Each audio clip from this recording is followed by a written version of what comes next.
I appreciate that. Thank you. Thank you guys for this warm welcome. We'll make this more of a conversation. We have an intimate group here, and we were going to come to Monticello anyway at some point, so we weren't going to skip you guys. And Tori in the back actually is a native here and had connections here. We were going to be here regardless, and so it's good to be here with you today. And I'm almost certain I can tell you we're going to be back over the course of the next year or two. In the spirit of what this group is all about, I wanted to share with you where I was on 9/11, 2001. I was actually, believe it or not, in the middle of U.S. history class at St. X High School in Cincinnati, Ohio. And we were behind on our lesson plan. The teacher was already, he was academically oriented high school, only a few weeks into the school year. Felt like we were, not even up to the Revolutionary War yet. Then another teacher sticks his head in the classroom and says, "They got us. The second tower just fell." We didn't know what had happened. We had heard some murmurings in the school hallway. And at that moment, I could see my teacher. He was deciding, Mr. Zeff was his name, deciding what he was going to do. He had this lesson planned for the day. Nobody knew how the day was going to play out, but you could just see it set in. And he just sort of gave up. You could see a sort of sense of defeat. He just put the TV in front of the classroom, turned it on, sat in the front row next to me, actually. And we watched it for the rest of that hour. And I remember what 9/12 felt like. That I was the lone Hindu kid in a Catholic high school in Cincinnati. I had just had moved there from a majority black first through 8th grade public junior high school and elementary education, where I was a little bit different than a majority black school, poor upbringing in that neighborhood.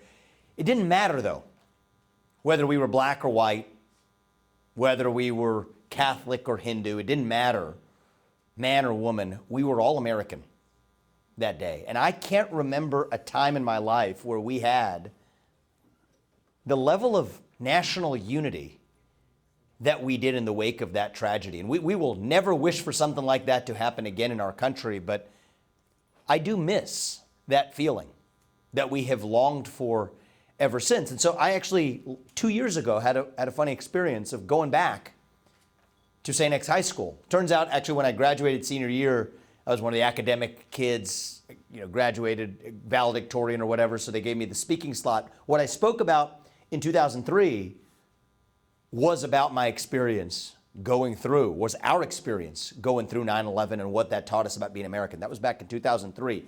I went back to speak, I think it was in 2021, a couple of years ago, to that same group. And as I looked into the audience, same arena, same auditorium where I had spoken as a high school senior, it hit me that not a single one of those kids was born on the day that those two planes hit those twin towers.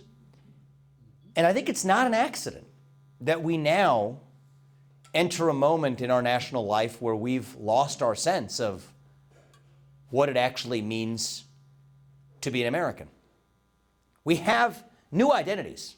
I mean, human beings, we're wired to need to believe in something bigger than ourselves. Right? We're wired to want to be part of something bigger than ourselves. A lot of us fail to admit this, right? Part of my story is I've lived the full arc of the American dream. My parents came to this country with almost no money about 40 years ago. I went on to get an education and found multi-billion-dollar companies. That's the economic version of the American dream. But to me, there's more to the American dream than just green pieces of paper. Okay, I think there's a part of us that hungers to be part of a nation that is more than just the sum of its individual parts. So if it's not going to be to our nation, if it's not going to be to God, we're going to bend the knee to something. That's what's happening in the country today. This dates back to actually Scripture. The first time I read Scripture read the Bible, was actually at St. X High School. Book of Exodus, you'll see it right there. When the Israelites escaped from Pharaoh, what did they say? When they're lost in the desert, they say, "I want to go back and be ruled by Pharaoh." If you don't bend the knee to God, if you don't stand up to pledge allegiance, you're going to instead different kind of bend the knee to avoid pledging allegiance. You're going to bow down to something even if it's not going to be sources of the real true thing. Now, what is it? It is race, gender, sexuality, climate. That's what we've become, right? We have a nation and a movement in this country that preys on that vacuum of identity, right? We used to have that sense of what it means to be American. When we lose that, when we lose family, when we lose faith in God, when we lose conviction in our country, that leaves a black hole in its wake. What happens to a black hole? It sucks things in. Something else is going to fill that void instead. What we now have is a culture of racial wokeism that says that if you're black, you're disadvantaged, that if you're white, you're privileged. No matter your economic background or your upbringing, your race determines what you can achieve in life. We have a cult of gender ideology in this country, that never-ending alphabet soup of identity, LGBTQIA, there's so many letters, they just put a little plus at the end to make up for all the other ones to come after. But what's that doing? It's preying on a void of identity. It's not like these things make sense, right? You think about that gender identity cult, what it'll tell you is that the sex of the person you're attracted to is hardwired on the day you're born, because it had to be, to count as a civil right. But also, at the same time, you have to believe that your own biological sex is completely fluid over the course of your life.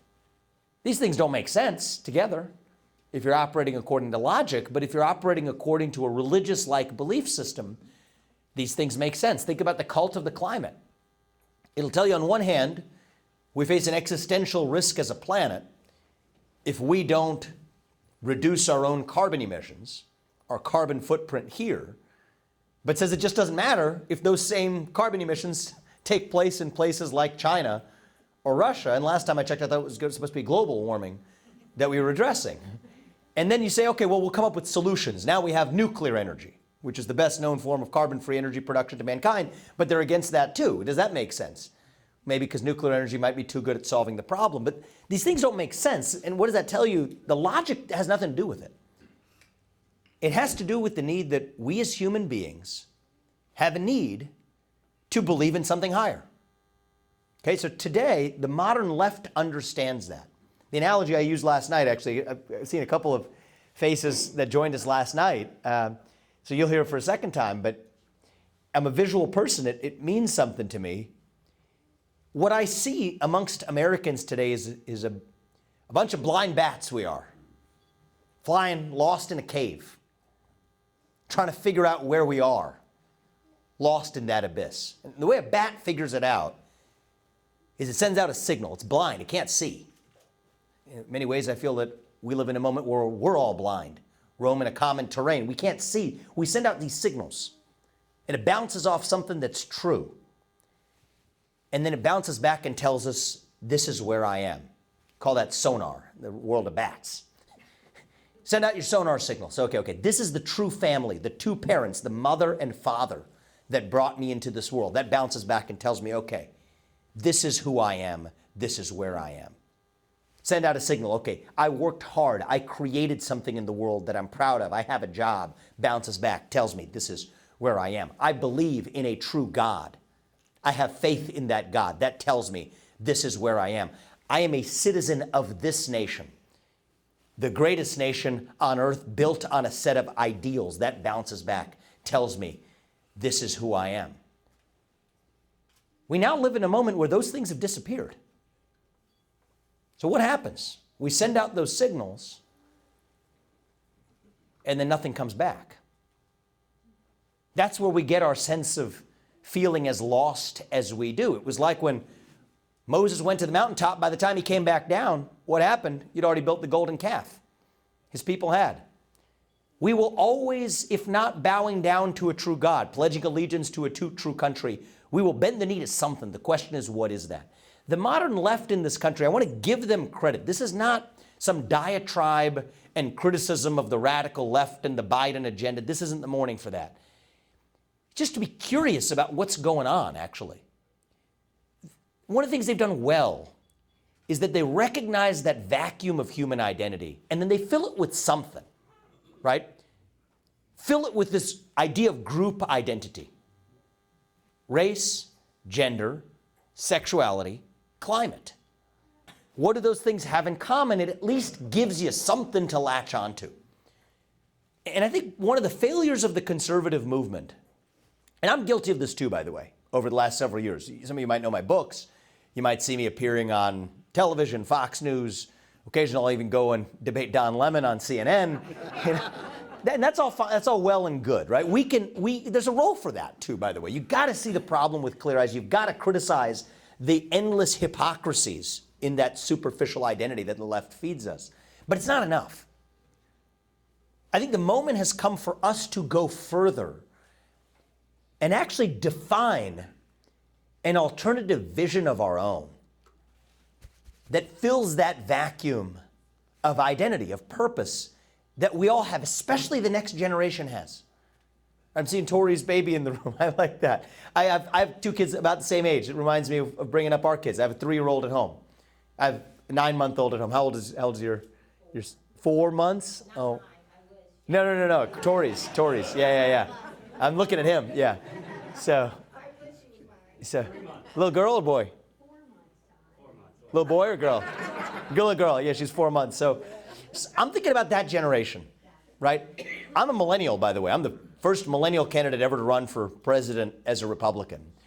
I'm thinking about this for the next generation. How do we fill that hunger for purpose and meaning? It's not going to come from just criticizing the endless hypocrisies of the other side. That's the first step. Now's our moment to graduate from that. How do we go back to that moment where we felt, not just in our brains, but felt in our heart what it meant to be American? We have to fill it with something else. The other side comes to you with race, gender, sexuality, climate. We have a different worldview grounded on the individual, the family, the nation, and God. And I think all 4 of those concepts, they're like 4-letter words today. You can't talk about the power of the individual. The individual is just riding some tectonic plate of group identity with no agency in the world, going where your group takes you, that you're in some intersectional hierarchy. You're either an oppressor or oppressed based on the genetic characteristics you inherit on the day you're born. No, we have an alternative view. We believe that you as an individual have free will, that you are endowed by our Creator with the attributes that allow us to pursue our destiny with our own agency, our own hard work, our own commitment, our own dedication. That is what it means to believe in the individual. Okay, they feed you a narrative of sexual identity. We say we're grounded in the principles of the family. That yes, there are 2 parents, a mother and a father, a man and a woman, that bring you into this world as they always have, as human history has always had it, as God made us to do it. That's the exact way that we build a family unit in this country. The best known governing institution to mankind. Yes, we're against big government, but we need some ordering, right? That's what the other side recognizes. They give you big government because they know we need some basis for order. We can't just rail against that without saying that we believe in governance. We believe in structure. The best known unit of governance to humankind ever invented is the nuclear family. And we believe in that. And you don't have to take it from a Christian tradition or a religious tradition. Take it from Aristotle, for that matter. It's a time-tested principle across any culture in human history. That's the building block for a society that actually flourishes and lasts. We believe in that family, and we will not apologize for it. We believe that we are citizens of a nation. I am not a global citizen. I'm a citizen of a nation, and I pledge allegiance to that nation, this nation. A nation founded on a set of ideals that brought together a diverse, divided, headstrong group of people 250 years ago. That is what it means to be a citizen of this nation. And if we really want to go the distance and fill that vacuum, the individual, the family, the nation, we're going to get most of the way there. But if you want to go the distance, we're going to have to talk about the stuff you're really not allowed to talk about, the revival of God. A belief in the actual Creator who set this nation and set humanity and set the universe into motion. To recognize what Blaise Pascal, I actually trained as a scientist.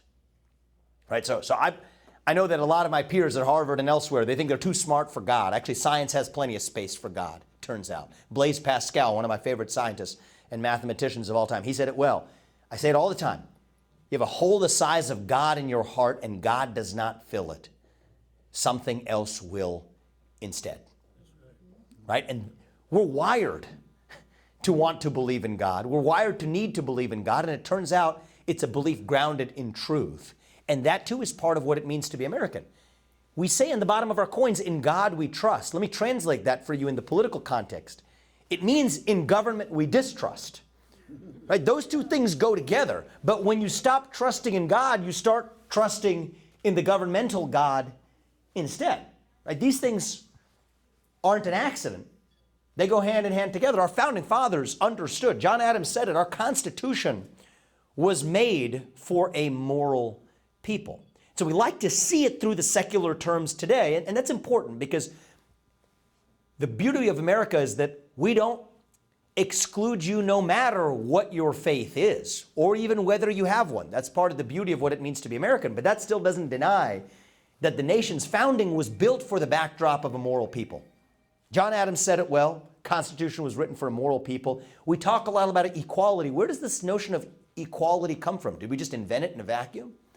Do we somehow just wake up one day for most of human history? People actually, you want to talk about oppressors and slaves? That's how it was mostly done for the rest of human history. Why do we see one another as equal? We're equal in the eyes of each other because we're equal in the eyes of God. So we say it in our family's tradition, in our culture that I grew up in. We're equal because God resides in each of us. But equality is not some sort of abstract notion. It's grounded in our faith in something higher. Actually, I'm going to share with you guys something recently that I learned about even Thomas Jefferson, my favorite president. He wrote the first line of that Declaration of Independence. We hold these truths to be self-evident, that all men are created equal, endowed by their Creator with certain inalienable rights, among these life, liberty, and the pursuit of happiness. But that first line, we hold these truths to be self-evident, like that equality was self-evident. It's not automatically self-evident. It didn't sound like Thomas Jefferson. Turns out that's not what he wrote the first time around.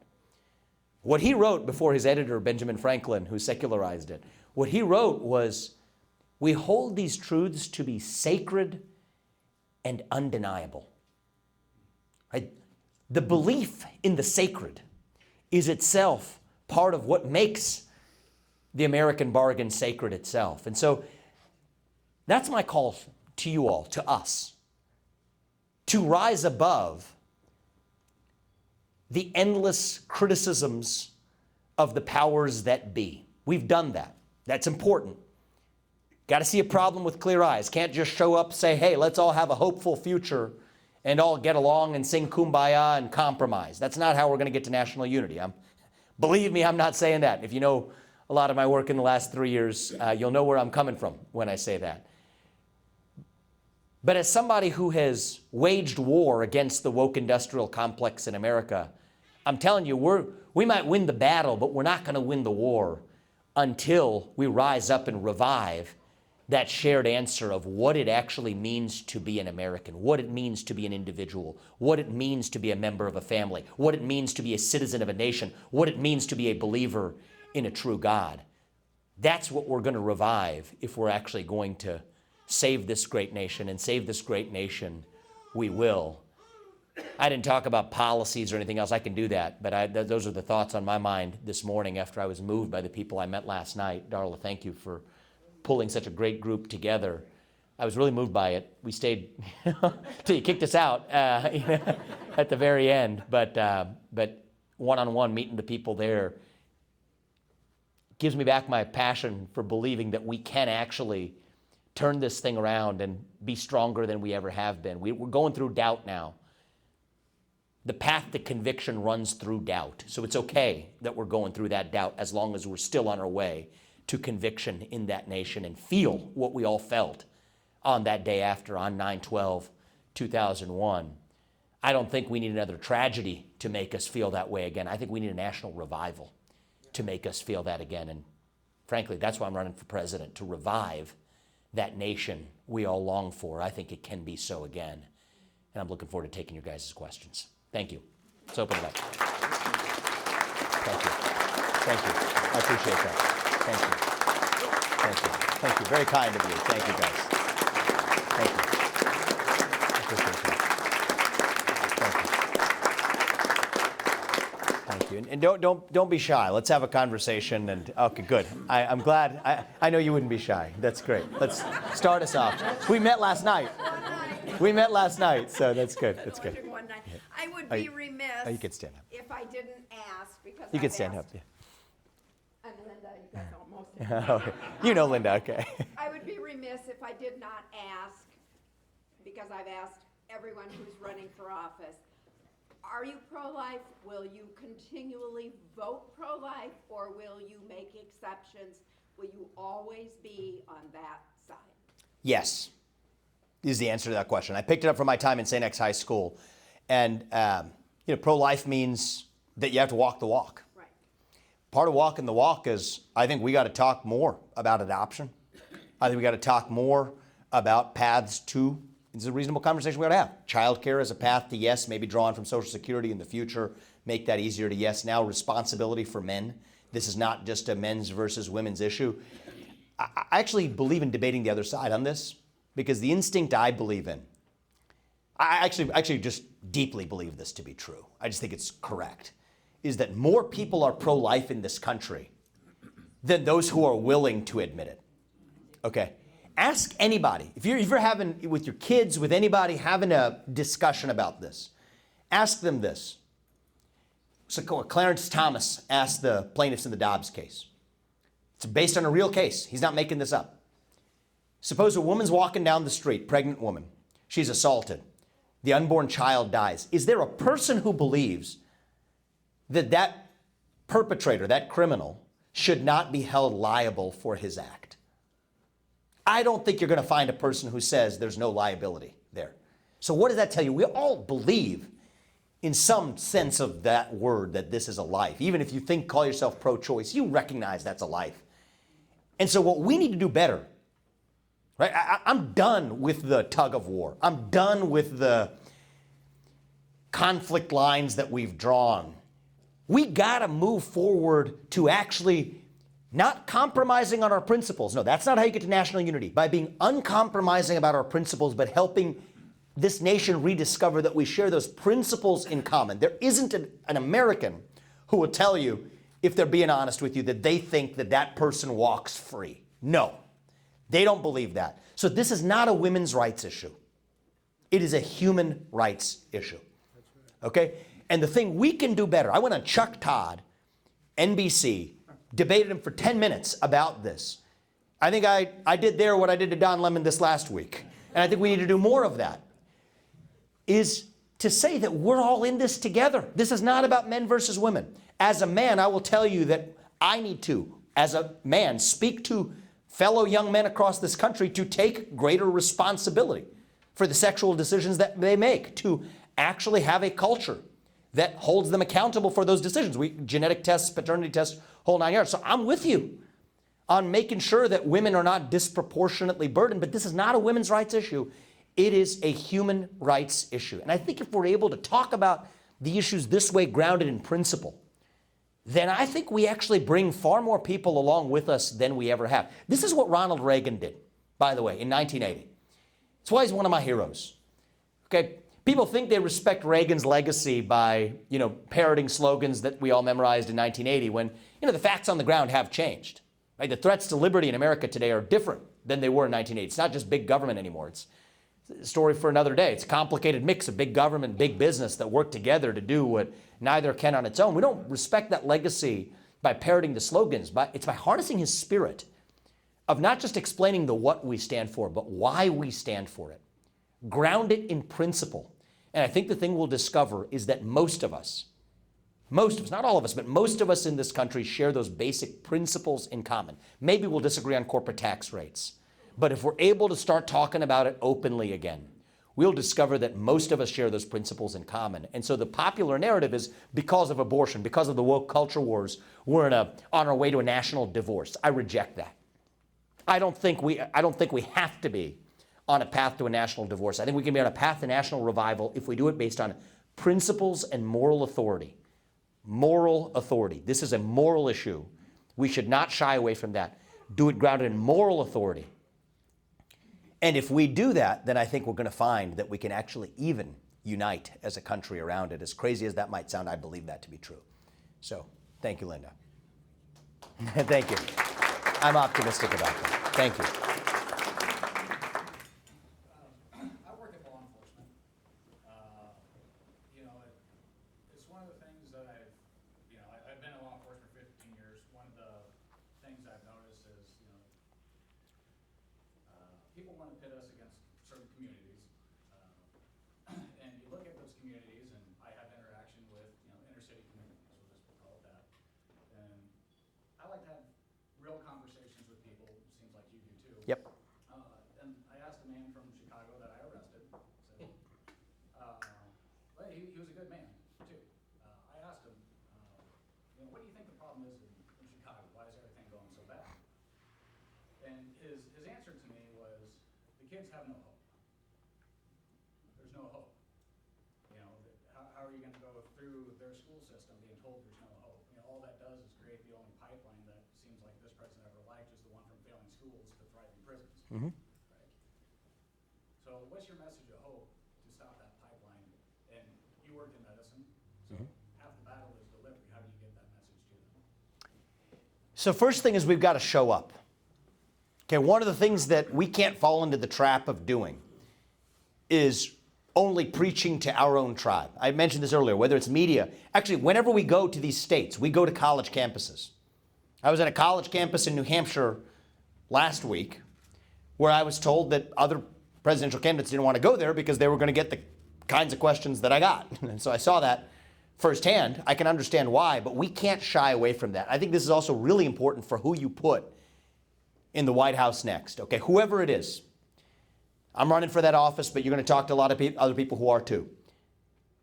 If you don't have the spine to stand across the table from a college kid or Chuck Todd or Don Lemon, you shouldn't be the person representing the country across the table from Xi Jinping either, because we're going to require a fortitude, spine of steel. It's going to take the ability to deal with that at home. And I think that the amount of credit, at least people, 22 years old will give you for showing up and engaging in that conversation. What are they? They're hungry for purpose too.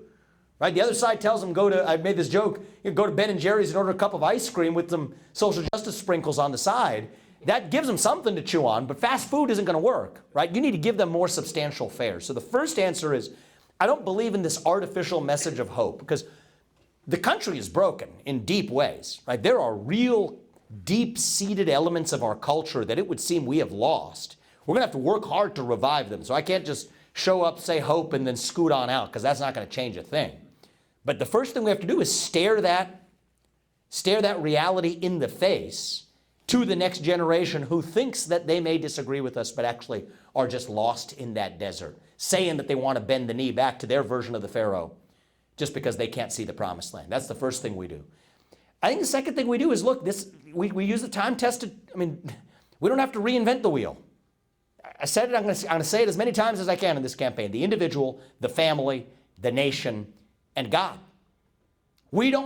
It's not up to us. We don't have to take on the responsibility of reinventing some new wheel. The wheel that's gotten us this far in human history, this far in our national history, is going to be the wheel that can actually take us to the next chapter of it too, if we just rediscover it and get it out of the mud. Okay? Talk about those criminals, straight to Chicago. Some of them are good people, had the misfortune of not enjoying the ultimate privilege. That word gets bandied around a lot. I'll admit it, I had privilege. I did not grow up in money. I don't mean financial privilege, but I had the ultimate privilege of having two parents in the house, both of whom put an emphasis on education. That's the privilege that every kid in this country deserves. 25% of kids today in America are born into a fatherless household. Talk about Chicago, the majority of people arrested, I don't know the ethnicity of the person you described, most are black. Over 70% of black kids are born into fatherless households, single-parent households. And it wasn't always that way. So now we look at the role the government plays. In the 1960s, it was the other way around. Over 60, 70% of black kids, I think it was over 70% back then, were born into dual-parent households. And economically, black Americans were doing a lot better than they are now. Thank you, Lyndon Johnson. Thank you, Great Society. Thank you, Joe Biden. Right? Joe Biden will tell you that the Republican Party wants to put them back in chains. Look who's actually done it. Right? It's the policies in the other direction. You pair that with this form of psychological slavery that says that what you can achieve in life is capped based on the genetic attributes you inherit on the day you're born. I can't think of a more poisonous thing to teach a kid than to say, you can't achieve everything I have based on the color of your skin or the ethnicity of your parents. I told you I went to a racially diverse public junior high school through 8th grade before we went to Catholic high school afterwards. Why did we switch? My parents, it was a financial trade-off, but they made it because they said you need to get to a school. We need to be in a school where at least academic achievement is prioritized. That wasn't the case in the public school that I was in. But I'll tell you this, there wasn't a single one of those black kids, 1st through 8th grade, in my class, that could not have achieved everything I have in my life if they had enjoyed that ultimate privilege. 2 parents in the house with a focus on education. And so how do we restore hope to that next generation? First of all, it's by avoiding getting in the way as we have. The government has gotten in the way. In the name of aid, we've created a culture of addiction to that aid. In the name of helping people think through their grievances, we've created a culture of victimhood that has replaced our culture of excellence. In the name of fighting slavery, we've created a new shackles of psychological slavery that teach kids that they are bound by the genetics rather than their free will that they're endowed with by their creator. So I think part of it is just getting out of the way. And then part of it is proactively leading the way as well by being a role model, starting with the person you have in the White House, right? I think I want to be able to look my son in the eye and tell him in good faith and in good conscience and mean it, that I want you to grow up to be like him. Not holding my nose while I say it, but believing, as I would have if Ronald Reagan was in that office, to be able to say that in good conscience. And we can talk till we're blue in the face about faith and family. But I think that if you want to actually take this agenda the distance, we'll call it the America First agenda. I'm an America First conservative, but to put America first, we have to rediscover what America is. If we want to take it the distance, we can't just do it with grievance and vengeance. That's not going to give anybody hope, and that's not going to even take the agenda very far. We're going to have to do it based on first principles and moral authority and behave like we actually mean it. And that's a big part of, frankly, it's a big part of why I'm in this race. And are we going to succeed? We're going to succeed on the policy front. So I'll do the things that I have talked about on the campaign trail. We can end affirmative action with the stroke of a pen. I said I would do it. Okay, Lyndon Johnson put it into motion by an executive order. I'll rescind it by an executive order. Surprisingly, every Republican president could have done it. Not a single one has. Okay, I can unshackle us from the climate cult. I can put troops on the southern border of Mexico to say if we can protect somebody else's border somewhere else, we can protect our own border here at home. End the fentanyl crisis. You want to know what's driving criminality on the streets? 100,000 deaths each year from Chinese-made fentanyl transported by Mexican drug cartels to criminals that then suffer from addiction. It's not even in many ways their fault.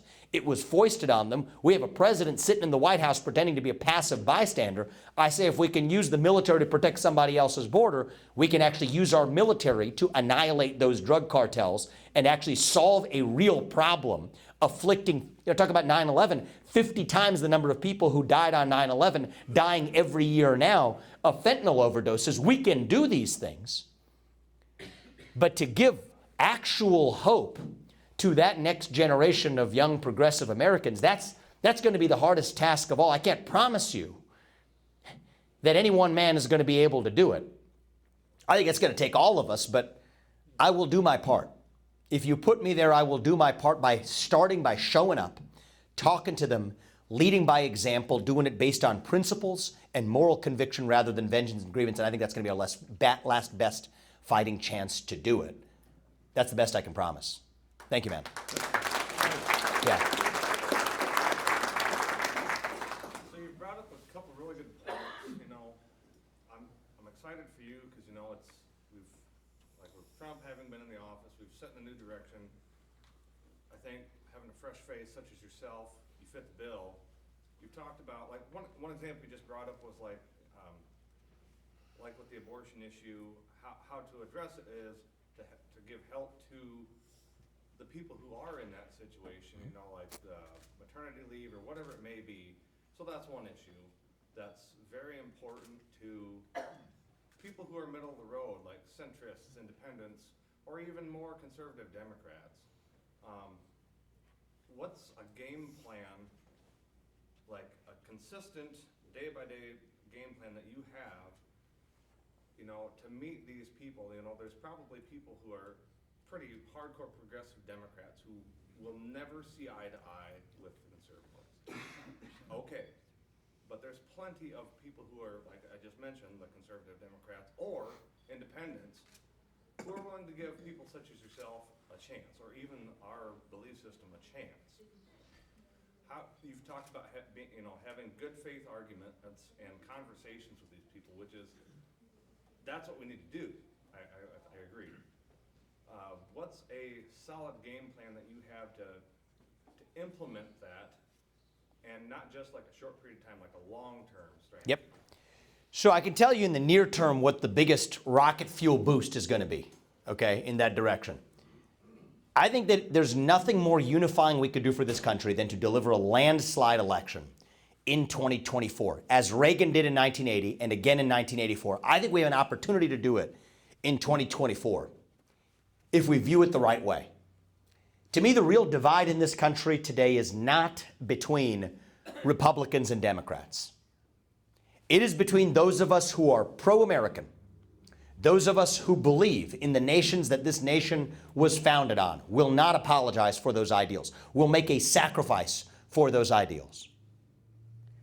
And then those of us who are anti-American. And you're right, there is a strain of anti-Americanism in this country that wishes to apologize for the existence of a nation founded on those ideals. That exists. But that divide is not 50-50 anymore in this country. It is 80-20 in our favor, and half the remaining 20 are people younger than me who never learned those ideals in the first place, who I think we can bring along with us. People who weren't even alive when those two planes hit the Twin Towers. So I think that opportunity is hiding in plain sight. You want to divide it up a different way. It's between the managerial class, right? It's not just the bureaucrats in government, though they're included in that, but the bureaucracies of the associate deans of God knows what at a proliferation of universities across the country. Corporate boards, people who have proliferated in multiple different contexts. What I call the managerial bureaucracy in this country, crushing the will of the everyday citizen. And again, that's not 50-50, that's 80-20 in our favor. The Great Reset on the one side, the Great Uprising, as I call it, on the other.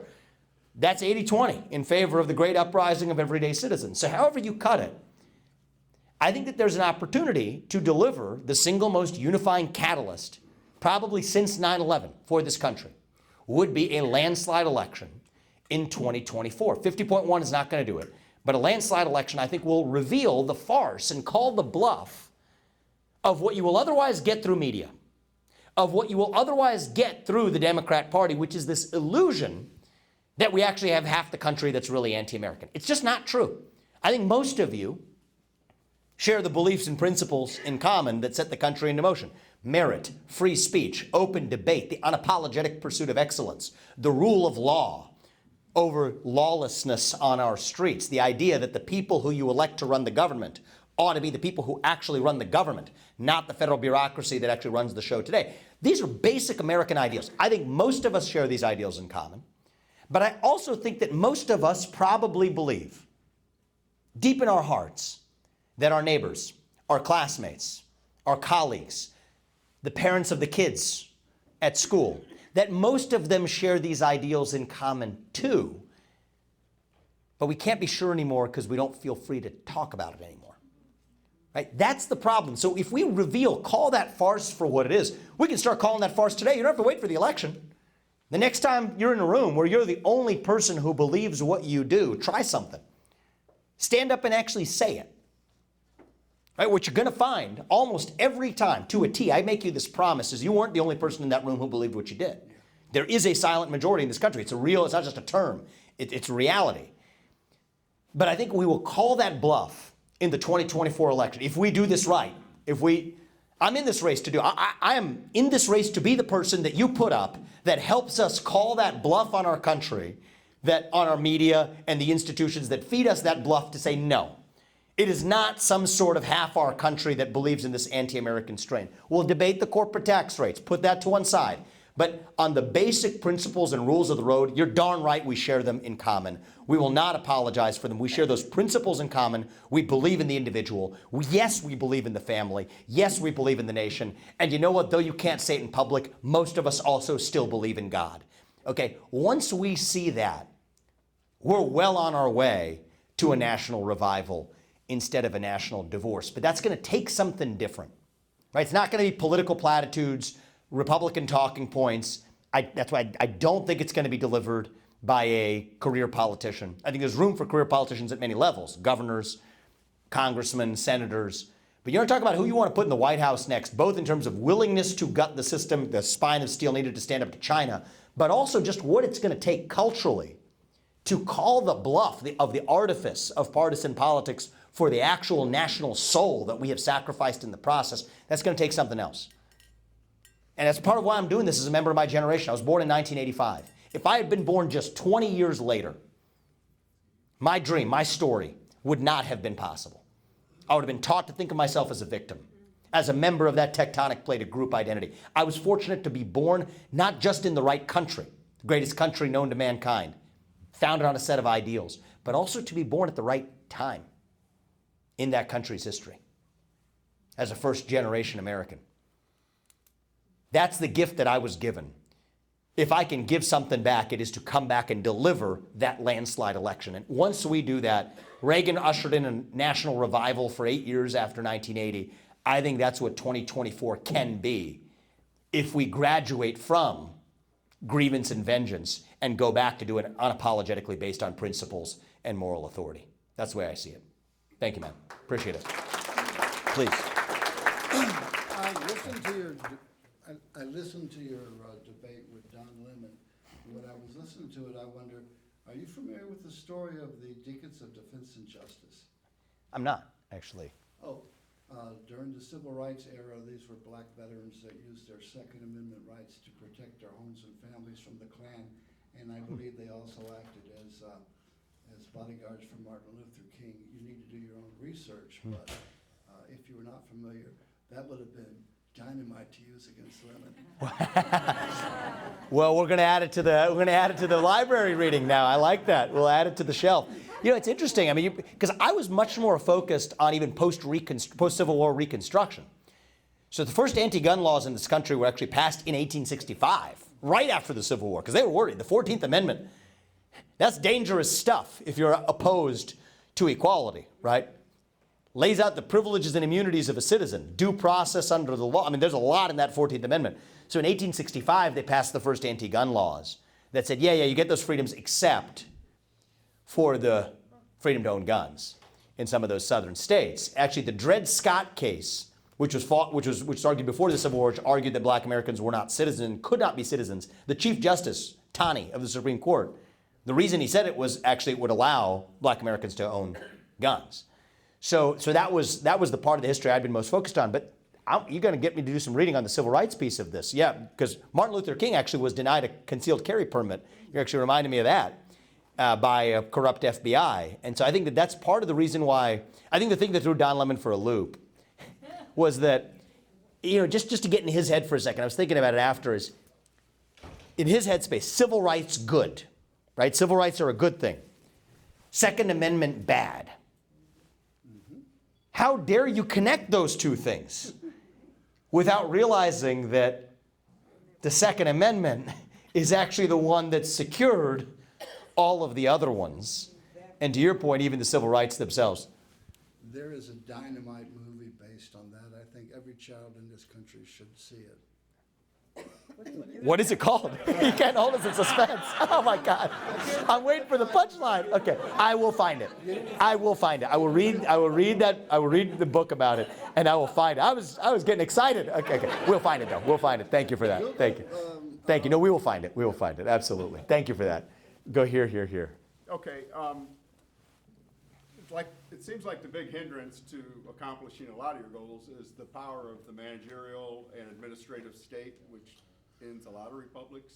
Yep. And we may be 80-20, like you said. I kind of agree with that. But that 10% or whatever of the administrative state is hard to deal with. And I know you talked about it in some of your book, but maybe you could elaborate on that and see us paint a path forward for me. Sure, absolutely. Look, I wasn't going to give a policy speech this morning, but this is probably the most important element of my platform, certainly on the domestic side. Gutting the administrative state. So this is everything I'm going to say here. Thank you very much. I want to be really clear. It's not blaming any of my predecessors. It is building on the foundation they laid. Most importantly, by far, what the foundation laid by Donald Trump in his 4 years in office. He exposed a problem. But the sad part is, if we had gone the distance and solved it, the irony is he's actually among those who's suffering the consequence now, a corrupt administrative police state now indicting its political opponents, which is not the America I learned to pledge allegiance to. Now we have police state saying that if you're a leading member of the opposition party, you can't even actually run against that opposition party. They'll use police power against you. That's how bad and rotten the administrative state's become. So that's unfortunately our best evidence that we have not solved the problem. In some ways, we're even in it's like a worse spot where you've awakened the beast without actually having tamed it or killed it, really, is the answer, right? This is the Leviathan. So here's my lesson from that. You cannot reform the administrative state. It is impossible. You have to shut it down. That is the only answer. And when there's a function that's missing, fine, we will rebuild it from scratch. We'll burn it, we'll burn the ashes, we'll rebuild it from scratch, from more fertile soil. But we cannot tinker around the edges, or else it will come back from you. You go to drain the swamp will come back and drain you. You've got to gut the thing and burn it down. Okay, that's the way it's got to work. So I've said, for example, you want to take an administrative agency. I mean, this is where I'm in this race to take the America First agenda miles further than Donald Trump did, learning from his experience and where he fell short. Okay? Take the Department of Education. That is an agency that should have never existed in the first place. Okay, so we can take a good person, thank you, and put him on top. Betsy DeVos is a friend of mine, okay? It's fine, good person, good president. Says, okay, let's fix some things. Here's the problem. They view the elected officials and even the people they directly appoint as cute little inconveniences, like a passing cloud, it'll be gone because we're still the ones who stay here and run the show. Then you awaken that beast. They said, oh, we were doing racial ideology before. Now we're just going to add some transgenderism to top it on top, to stick it back to you. And now public schools across this country, it's not just the school boards. The invisible part is the Department of Education says you can't get that money unless you adopt these toxic racial and now, even worse, transgender ideologies. So the problem is you can't reform the Department of Education. It's just not going to happen. It'll lay low. It's like a virus. It'll lay low while the one guard is on top, but as soon as they're gone, it comes back with a vengeance. That's why I've said, unambiguously, as U.S. President, I won't just tinker around the edges. I will shut down the U.S. Department of Education. Full stop. It does not need to exist. It should have never existed. It will not exist under my watch. Now, I go into the details. But constitutionally, that is something the U.S. president is empowered to do. You make me the duly elected president of the United States, I will exercise my authority as the duly elected president of the United States. I've run companies. I've built multi-billion-dollar businesses. I understand that if somebody works for you and you can't fire them, that means they don't work for you.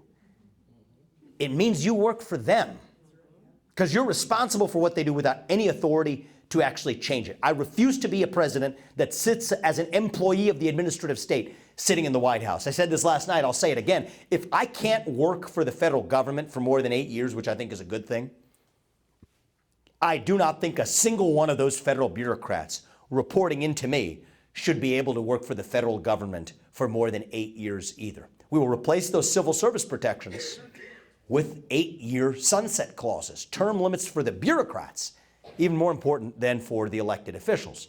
We'll say that, you know what, the budgeting process doesn't happen as some side deal between the administrative state and the agencies in Congress. Budget requests run through the White House. We'll ask for permission to spend it, but if we don't want to spend it, we won't spend it. We'll shut them down. Department of Education, Nuclear Regulatory Commission, the FBI, the IRS. We have to be willing to not just tinker around the edges, shut them down, and then you say, okay, well, certain of those agencies, don't we need some federal law enforcement or a tax collector? That's probably fair. We will rebuild that from scratch, an agency fit for purpose to actually enforce the laws rather than to make them up. It's still J. Edgar Hoover's FBI building. Literally, it's what it says on the top door as you walk into that building today. An IRS that will politicize and decide whether or not it investigates Hunter Biden versus a Christian nonprofit. That's actually not a rot that you can... There's nothing I could tell you that should convince you. There's nothing anybody who's running for president can tell you to convince you That they're somehow going to be, I have a sooner chance of convincing those progressive kids in the next generation who are maybe growing up in fatherless homes. There I have some hope. But taming these bureaucrats and somehow changing the way they behave because we inspire them, no. They're almost, the soul is almost long gone, right? They're just hollowed out husks going through the motions. You're not going to inspire anything. You're just going to actually have to shut that down and start anew. That is the only path to actually taming the beast. And I personally believe the administrative state as we know it is unconstitutional. Last time I read the Constitution, it still didn't change. 3 branches of government, not 4. You need a chief executive, an Article 2 empowered U.S. president elected by you all who understands that and runs the country accordingly. And again, that is why it's got to be an outsider. You cannot be a product of that system. If you may come in with promises to tame it and then be humbled. If you want to shut it down, it's going to take somebody who's actually coming from the outside with the intention and constitutional conviction that we will shut it down. I think that's the only path. Thanks a lot, my man. Appreciate that. We found it. Deacons for Defense is the movie. I like that. Thank you. Deacons for Defense is the movie. Yeah. The middle class is the backbone of our society. And our middle class is sliding into poverty. How are you going to turn that around? Yes. So that we have a very, very productive middle class in this country? Great question. It's interesting how the things that used to be obvious 20 years ago are now not even in the political discourse. Who's talking about this? Nobody is the answer, neither party.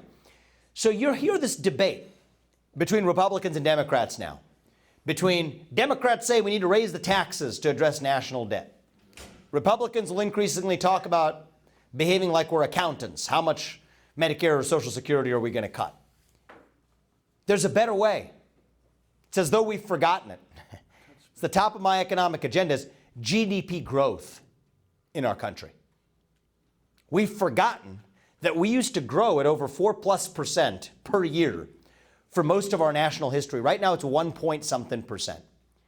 This is solvable. You want to know why? Because there's clearly identified obstacles. It's like a wet blanket we put on top of the economic growth engine, the greatest economic growth engine known to humankind, which for about a good century there was America. Okay, we have obstacles to that are standing in the way. The first of them is the climate cult that shackles the U.S. energy sector while leaving China untouched. That's a big part of why China has been able to outpace its growth. Energy is fundamental. It goes into power, the lights that keep this room on, right? The refrigerator that keeps that water cold, okay? The cars that we drive, the fuel that they burn. That's fundamental. It's an input into the economy. We've put constraints on ourselves with respect to producing energy, and God has endowed America with great gifts. Okay, we have some of the greatest natural resources in the world. We have the great fortune of being given those gifts.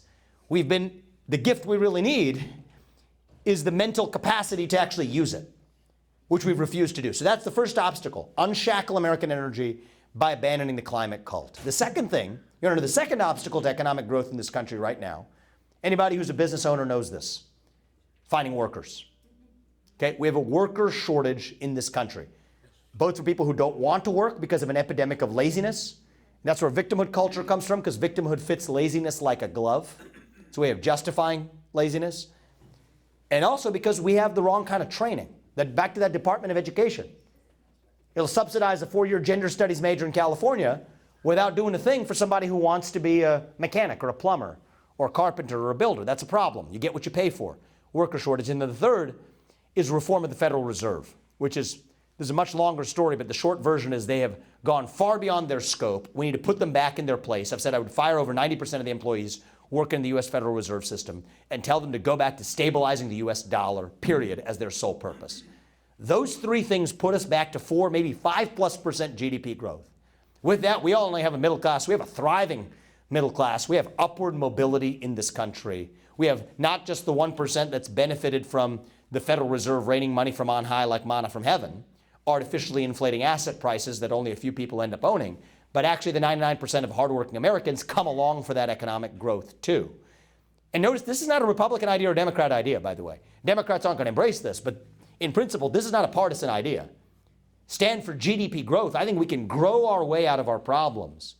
The mystery to me is that literally nobody on either side is even talking about it, when in fact there are clear, tangible solutions we can deliver to grow our way out of our malaise. And then think about that. It's not just about the middle class.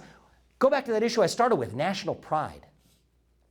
Right? If we have a growing economy, we have something to be proud of. What does a growing economy mean? It means we all make more money. People tend to be in a better mood about their country when they're making more money in that country, right? So I think this goes back to fortifying our culture too. The more confident we are, the more excited people are to work, the more confidence they have in our economy. So that becomes a self-fulfilling prophecy. But the more economic growth we have, the more confidence and conviction and faith people actually have in our country. That goes to these issues of national identity too. And I think the good news on this front is some of these things are going to be hard. Even taming the administrative state, I mean, that's a challenge. I have a clear vision. I'm going to do it. I think I'm our best chance as an outsider to get that done. But this stuff isn't actually that hard. You just have to have the courage to say no, the climate cult is based on a false premise. No, it is actually an epidemic of laziness, and we're going to stop paying you to stay home. We're going to end Lyndon Johnson's failed Great Society and finally stop giving people incentives to wallow in their own sloth. And then actually say we're going to reform that Federal Reserve. That's part of taming that administrative state and that beast, but have the fortitude to fire 90% of the people who find a job to do and create much more damage for the economy in the process. That's the fortitude we're going to need. This is doable. Question is, do you actually have somebody who's willing to step up and actually do it and understand the problem enough to actually deliver? Big part of why I'm in this is exactly to deliver economic growth in the country, something we've almost forgotten. Thank you for that question. I appreciate it. Thank you. Where do you see that more and more countries are agreeing to trade in other currencies besides the dollar? Yes. Where Okay. do you see this? Do you see this snowballing? It doesn't have to snowball. So I don't think we're past the point of no return here. I think it's I'll give a pretty short answer to this just because it's actually just directly tied to the last question. If you have a melting ice cube, people want to stop trading in the currency of that ice. But if you have a growing ice cube, people start to have confidence in that again. So this isn't that hard. A lot of these questions just come back to simple economic growth. People have confidence in the dollar if the U.S. economy is actually growing.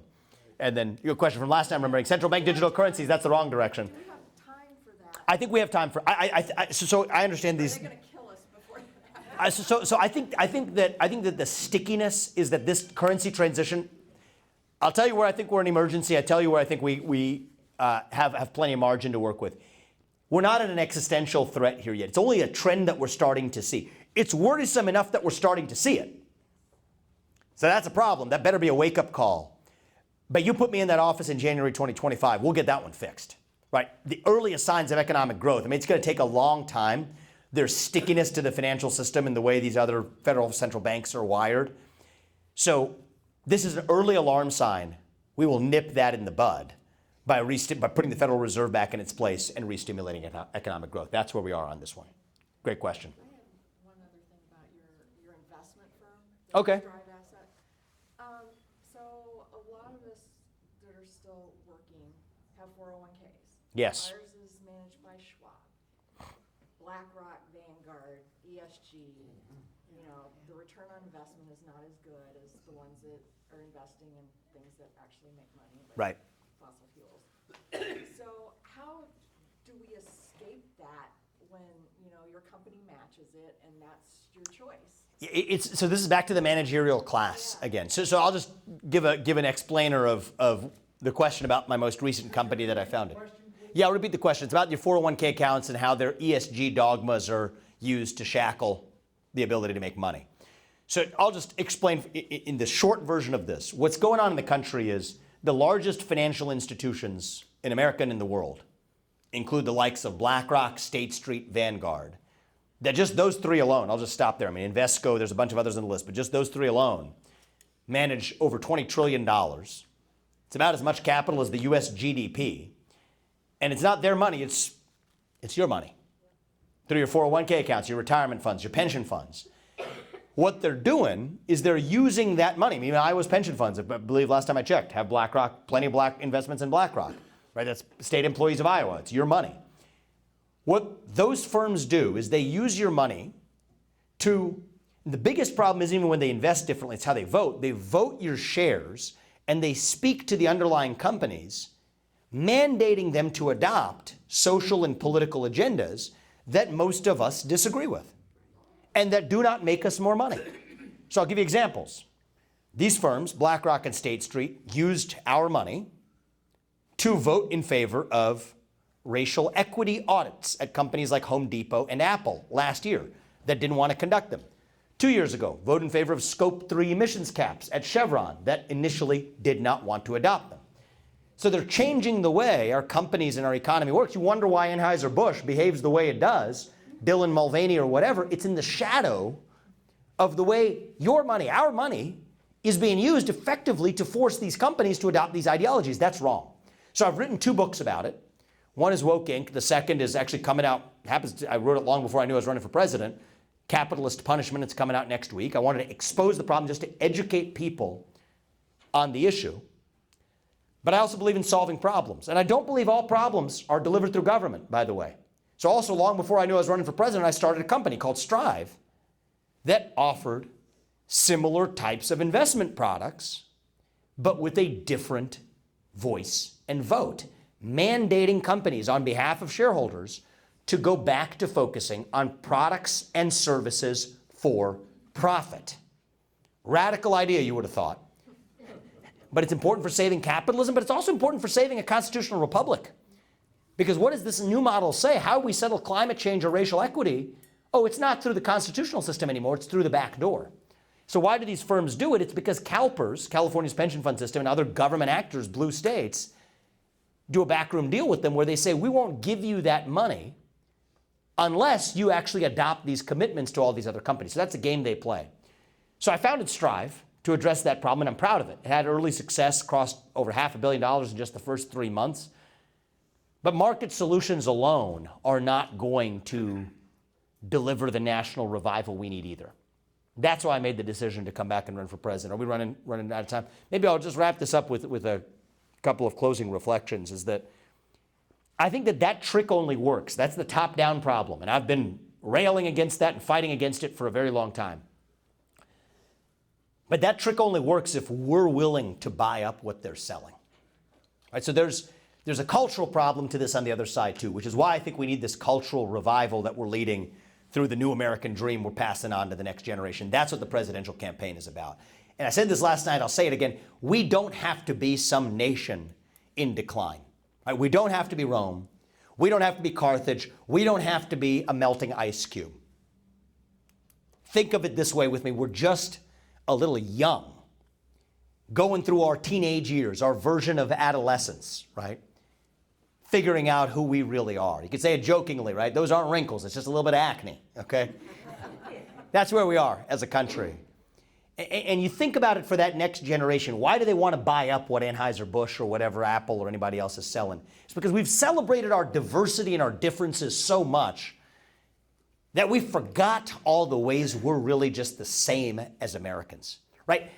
Diversity is not our strength. Our strength is what unites us across that diversity.